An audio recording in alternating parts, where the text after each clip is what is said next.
Hey guys, Jeremy at Landmark Ford for another how-to minute. Today we're going to talk about the keypad on the outside of your Ford, whether it's an Explorer, F-150, etc.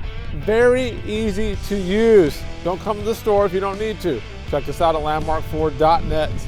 So if you want to lock your keys in your truck, Explorer, Escape, what it may be, if you have a keypad, hit 7890 at the same time, door's locked.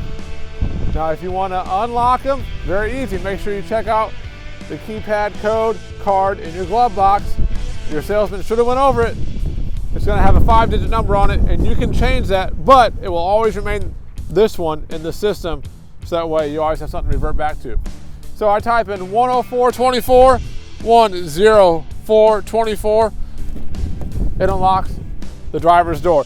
If I want to unlock all 4 doors, you hit the 3 and 4 button within 5 seconds after typing in the code, and you'll unlock all 4 doors.